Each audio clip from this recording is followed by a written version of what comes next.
I wrote a line in here, and I think you could relate to it. A poor man is broke, a rich man is broken. So if you're broke, you could figure out a way to be rich. But if you were given everything and you don't know how to manage this life, you're broken and you don't feel like you've earned anything. I've met more depressed rich men than I've met depressed broke men. It's amazing you say that, because there's two answers to that. My first one is, I love that you say that, because I always say, I'm not rich. I'm a poor man with a lot of money. I always used to say that. And I don't want to brag or anything, but just because I get asked this question a lot.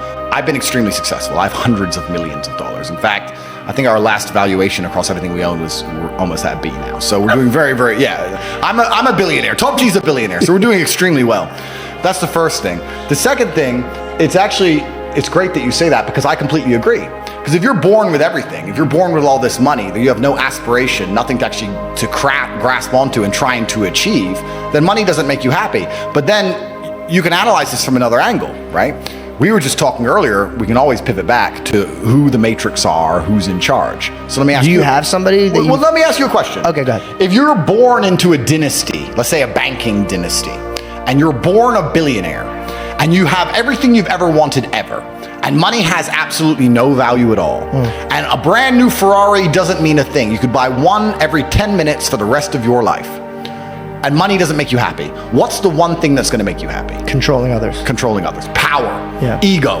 So then you sit there and start looking at things. Because games become real. Absolutely. Yeah. So now you're like, okay, well, money doesn't satisfy me. What makes me feel important? Especially if you're going to add in. Let's add in another angle to it. Let's imagine you falsely believe, because it is falsely, that you're somehow genetically better than others. You're from this lineage. You're better than the other people. And the other people, the serfs and peasants, are struggling for money, and you have unlimited money because you're so smart and your family's always been so smart. You'll have haughty eyes. Yeah. So then you're going to sit there and go, well, why did they make people put on a mask when they walked in the restaurant and take the mask off to eat and then put it on to go to the toilet and then take it off to eat and then put it back on? Because I have I'll tell you why, because it's funny. You think it's just because it's funny? Because it's an ego. Because it's ego. I thought it was a test to see how far they could push something. Compliance tests. Yeah. Which is the same thing. So when you really understand that people who are in charge of the world are completely, like you said, broken. There are broken people. Money can't satisfy them. People said, I keep referencing COVID, and I do that because it was something tangible that everybody lived through. That's a very easy one to reference. This is actually, it's a bad thing that could work in your favor because now they could relate to you. Yeah. They went through that. Yeah. So it's hard to explain to a broke kid what a rich kid goes through, or what a rich kid, what a broke person goes through. So this is actually a huge blessing. Do you think that COVID and people's frustration and what happened to them link them to understand your theories more? Oh, absolutely. A lot of... When I was saying during COVID about the Matrix, everyone called me crazy. And by the end of COVID, a lot of people were like, Andrew, you nailed it, day one. Because I don't think many people understand, because I wasn't nearly as famous then, but the videos exist on the internet. Me and my brother were the kings of COVID. Everyone else now understands it was garbage. Everyone else talks tough. Everyone else has their story about how they went out during COVID. Now. But you're tough now. On day one of COVID, day one, when they still had the people falling over in the street in China. Yeah, what was that? That video? Yeah. They're just running in the street and dropping dead? Yep. When the Italian hospital was overrun, day one, my brother and I sat down and had a conversation in our war room, our cigar lounge, which is very similar to this. And we sit down and said, if this disease will kill people like you and I, military-aged males, then the world is over. It's zombie apocalypse. So what are we going to do? And we sat there and decided whether we should hide as long as possible or we should just go out all guns blazing. So we decided to go out all guns blazing like heroes. This is all documented, it's on video. And day one of COVID, when everyone else was afraid, we flew to Sweden because it was the only open country. And we spent the next 4 months... Ironic. Yeah. Because who lives in Sweden? Very strange. We spent the next 4 months in Stockholm in 6 nights a week in nightclubs with Swedish chicks partying while the rest of the world was locked in their house. Nobody talks about this. Nobody talks about the fact that Sweden was open, no restrictions, you could do whatever you wanted, nightclubs were open, everyone was partying, everyone else was locked up, not allowed to go to funerals. We were literally in parties all day, every day. I didn't even get sick, didn't even get a cold, and it was cold outside, didn't even get the sniffles. So we beat COVID, we won COVID early. So even after this experience, for the next 2 years of COVID, I'm trying to scream at people, listen, wake up. And like, oh, yeah, they wouldn't just put it on the news. They wouldn't just lie to us and try and scare us all for no reason until you understand the good and evil in the world and you understand that's how the devil actually operates. But the point I was going to make earlier about talking about how these people are broken and money doesn't satisfy them. People often say, COVID was just for money. And I say that's actually a very optimistic view of the world. It wasn't just for money. It was for something far worse. They have money. They print money. Yeah. They make money. They are the money. When I found out about I just learned about how they print money. I literally could not believe it. Money's not real. For 3 days, I'm sitting around, so I'm like, what the fuck is this? So they could just print this shit? Money is not real. It's not real. They just print it. It's not real. Fair. Please continue. Yeah, so money's not real. And I say that to people. And they So go, it's not about money. No, it's not about money. So what's it about? It's about power and control. Yep. Because when you get to a certain level of wealth, and I'll talk from my own personal experience, I want people to understand I come from the lowest possible socioeconomic background. I come from a single mother household. My father and mother broke up when I was 9. I lived in Luton, England, which is the worst town in England. I grew up and went to a school with a 3% pass rate. Everyone around me was stabbing each other and selling drugs. I thought you said your father was one of the best fathers you've ever had. He was, but my mother and father broke up and he stayed in America and I moved to England. And he wasn't financially successful, but he taught me other lessons. Gotcha. And I'm glad he didn't give me money because I think that a harsh upbringing and a harsh life makes a man a man. I don't think you learn a lesson any other way.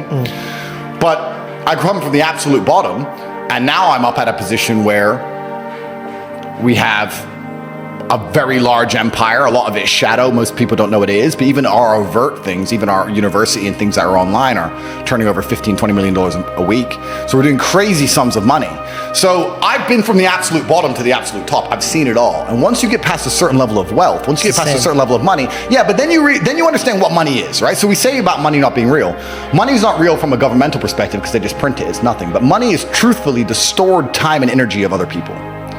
If you have money, you have stored time and energy of other humans. Because hourly rates. That's right. Because I can take that money and make someone else use their time and energy for X thing. Got it. So it's a different version of slavery. Absolutely. Because if I'm going to come along and say, you're no longer my slave. As my slave, you had to work for a house and a car. You're no longer my slave. In slavery, let's actually look at slavery. Slavery began that way. Yeah, and slavery said, you work on my plantation, I give you somewhere to eat. Or I'll give you my daughter. Yeah. This is how people would work. And that's why they were like, oh, your Bible believes in slavery. I'm like, slavery was different. It wasn't like, there was bondages. Yeah. And there was slavery. That's why the Egyptians, that's a whole different type of slave. Yeah. But the origination of slave was like a debt. I'm paying you a debt. Yep, completely. So let's look at even American slavery, the slavery that most Americans understand. You're gonna work for me, I'm gonna give you a house, and I'm gonna give you food, and you're gonna stay here and you're gonna work.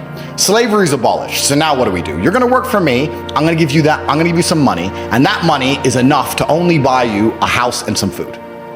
We've just put money in the middle. Now, if I can make you do whatever I want for money, and I can print as much money as I want, you're my slave.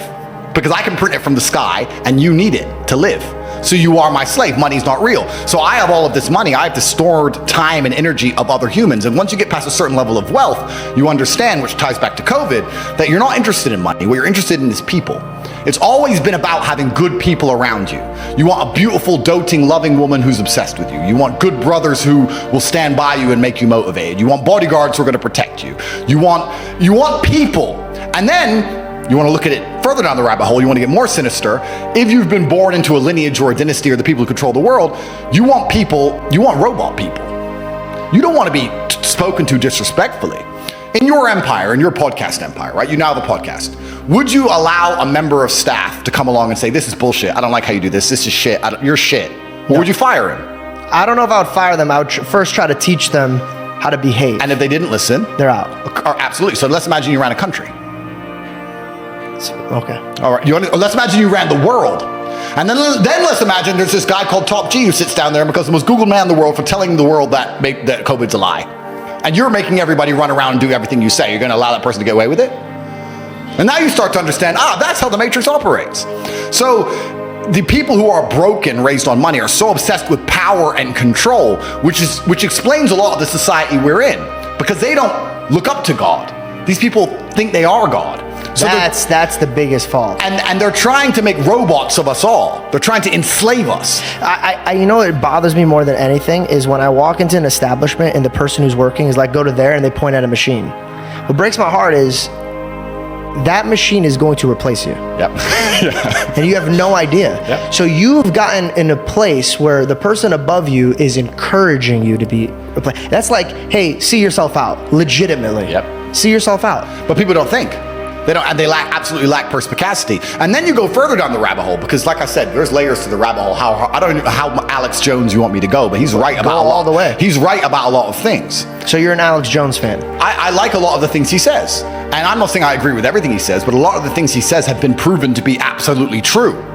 You know, you say conspiracy theorist nowadays, that just means you're ahead of the curve, unfortunately. And Alex was talking about, and a lot of other people talking about, and there's a lot of text which talks about the fact that the people who are in charge of the world, they believe that as AI improves, a huge percentage of the planet are going to become useless ears.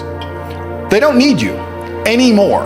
That actually scares me. The guy who created it even is scared of it. Well, that's the thing. So let's give a thought experiment.